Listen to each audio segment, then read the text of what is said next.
Sanghanath actually, his great kindness and patience.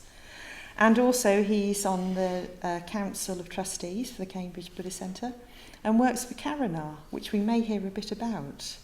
A wonderful charity. So thank you very much for coming to speak to us, Sanghanath. Thank you, Jyoti.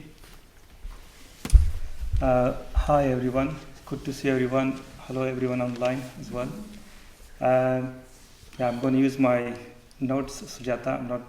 My memory is not good as yours.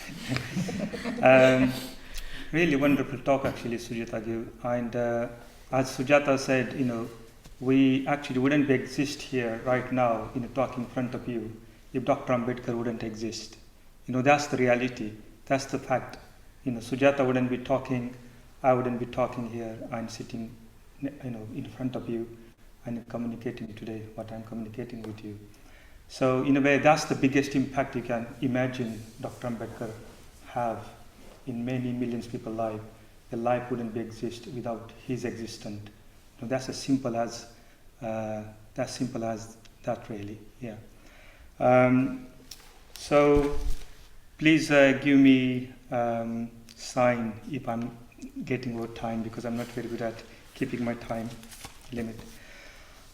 So what I thought today, I will talk a little bit. My talk is a bit more focused on my Buddhist life, if you like, or spiritual life.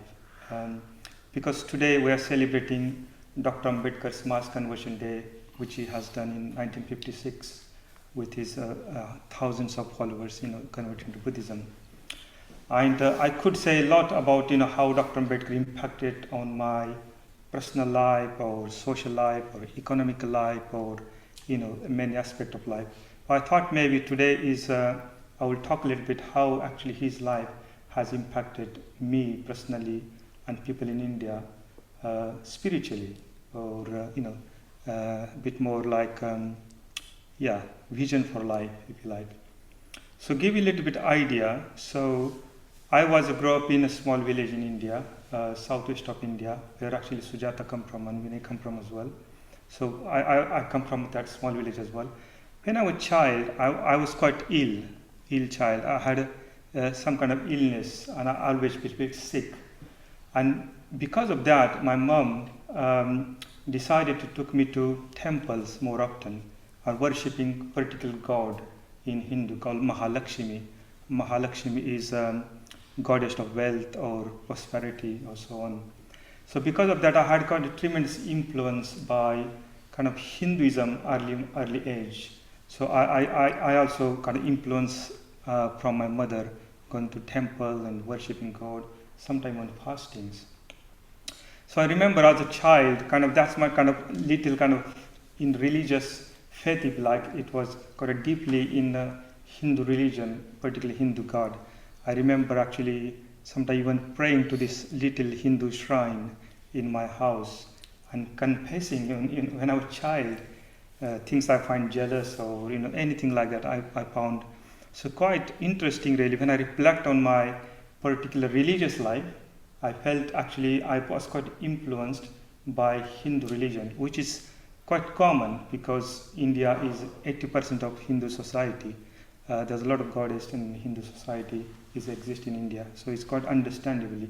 Even if you're born in Buddhist community, you will have something to do with Hinduism. So that was happening. But at the same time, there was so much, another aspect was happening in my life, which is Dr. Ambedkar.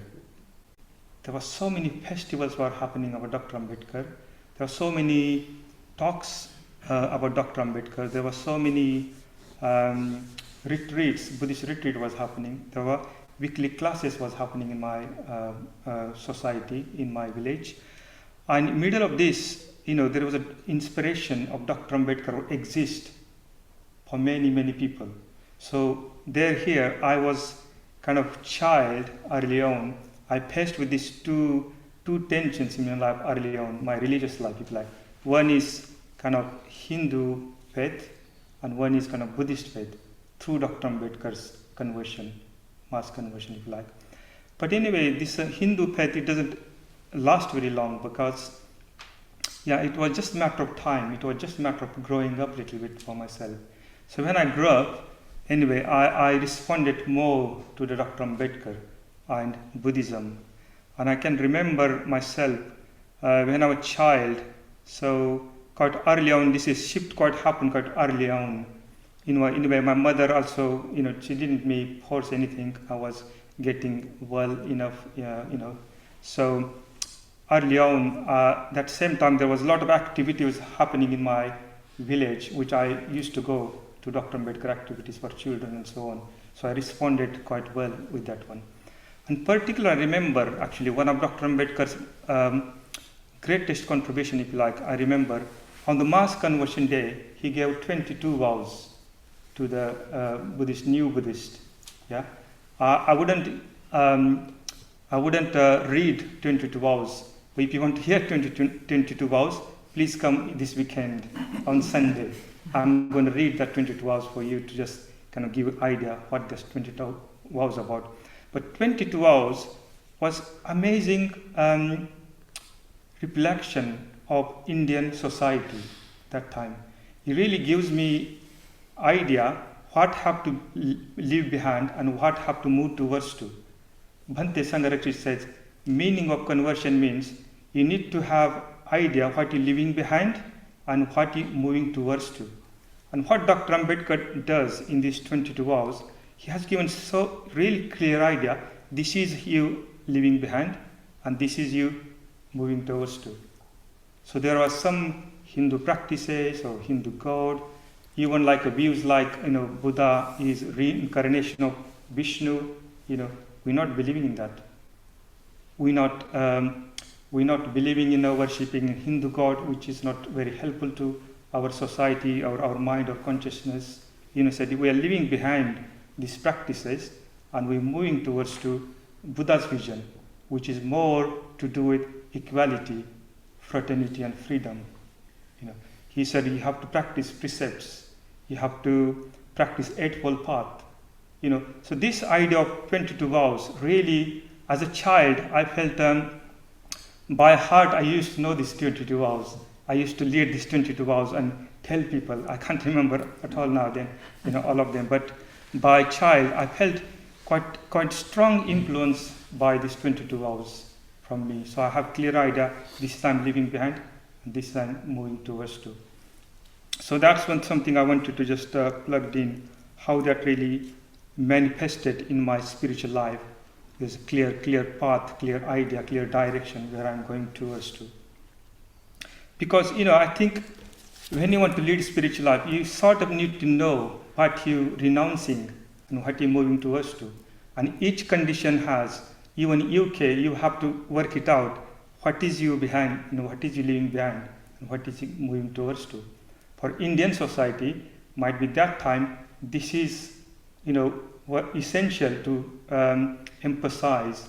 You have leaving behind these practices and you are moving towards the new vision of Buddha. So yeah, that's something early on I thought quite influenced my spiritual life quite deeply. But today maybe I will just say a little bit about how the forces of inspiration, I like to call it actually unstoppable forces of inspiration of Dr. Ambedkar. Unstoppable inspiration. Unstoppable forces of inspiration, I'd like to call. Unstoppable, it is unstoppable. You can't stop Dr. Ambedkar manifesting in people's mind. Even though after many years of his passing away, his vision, his idea is still growing so fast in many people's in India. He's getting popular everywhere in the world. He's getting more popular in a different society in India as well, not just the Dalit society, not just Buddhist society, but outside Buddhist society as well. So he's unstoppable. And also I'd like to call sometime Dr. Ambedkar is a bit like a gold in my heart, So he's like, I'd like to keep that gold in my heart. As long as this little gold in my heart, I'm okay. That's how millions of people in India feel. Dr. Ambedkar is, for us, is like a little gold in our heart. We'd like to preserve that gold. We'd like to share that gold with people. And as long as that gold in our heart, we all fine. So that's kind of image I like about Dr. Ambedkar. And whenever I go to India, I can tell you we we spend so much, we can talk hours and hours about Dr. Ambedkar. Even on the phone, I talk with people about Dr. Ambedkar. We can talk hours and hours about Dr. Ambedkar. There's something about we find inspiring talking about Dr. Ambedkar. Is incredible. This is the greatest gift we have, actually, Dr. Ambedkar, for our spiritual life. So our spiritual life, if you like, start with actually cultivating gratitude to Dr. Ambedkar. Without cultivating gratitude to Dr. Ambedkar, our spiritual life does not exist in India, for especially at least for the Buddhist community in India. So if you like, our spiritual life actually start cultivating Dr. Ambedkar, gratitude to Dr. Ambedkar. And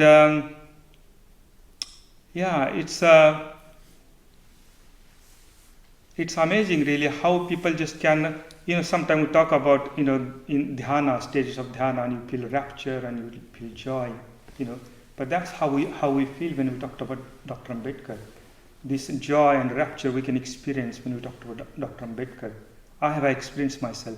I'm sure Vinay, Sujata have experienced, when we talk about Dr. Ambedkar, that's how we feel. That's how our experience manifests in our psychology.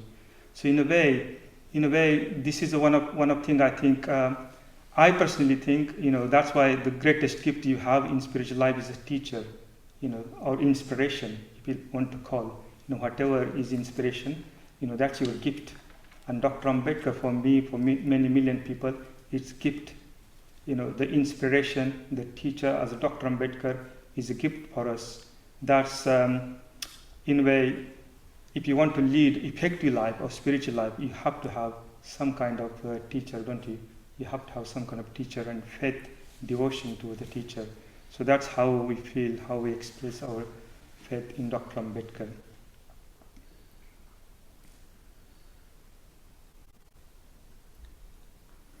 Yeah, just one thing I would really want to emphasize is, although I also grown up extreme poverty in India, extreme poverty, injustice, and the caste discrimination, so many difficulties in life actually, in the violent society and so on.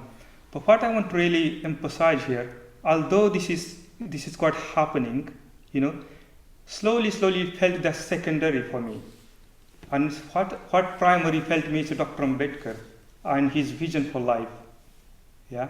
So in a way, the poverty, the money, the violence, the casteism, and so on still exist, but actually felt slowly secondary. Because what Dr. Ambedkar taught us is not just about eradicating caste, not just about really growing economically or uplifting yourself from this madness of life. Actually, what he's talked about really uplifting spiritually as well. He gives us a vision for life. He said really you have to work really hard to uplift yourself, spiritually. And that's actually the mass conversion today is all about actually a spiritual vision for life.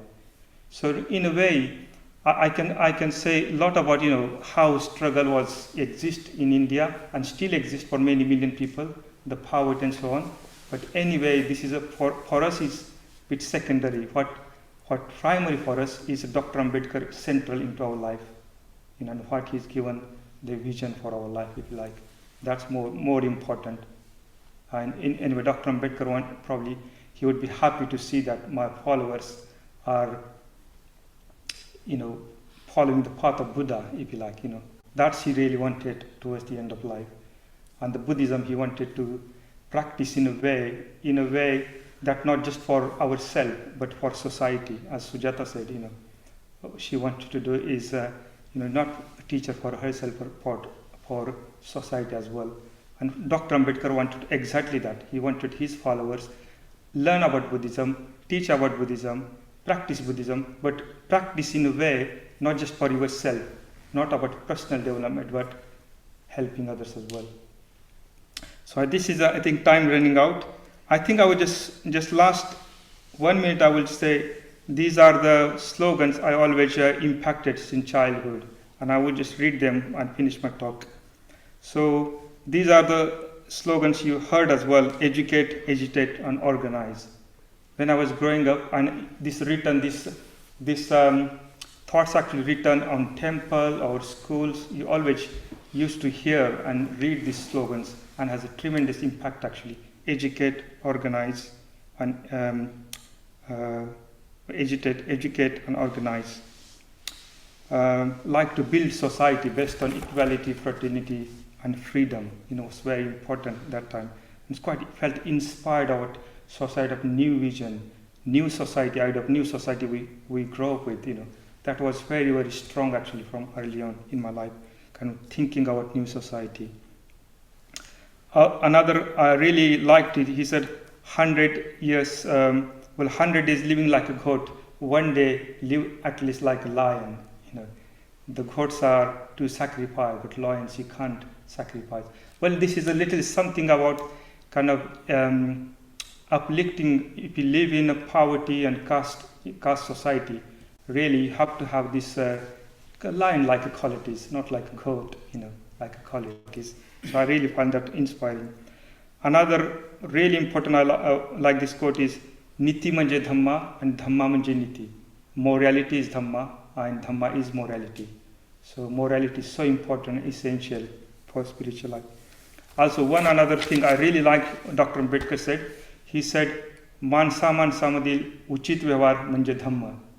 He says, Mansa Madil Uchit Vyavahar manje Dhamma. His translation is like this: between two people, the best possible behavior is Dhamma. Yeah, so it's not, you have to imagine, when you in contact with someone, best possible behavior means Dhamma.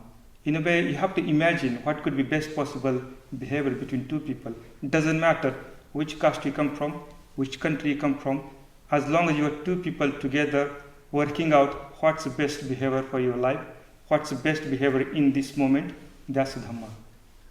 Yeah. Anyway, I think I will stop here. I can say a lot of slogans here, and thank you so much for celebrating in Cambridge Buddhist and Dr. Ambedkar Day. It's so important we do this even in UK and Cambridge. Yeah. Thank you.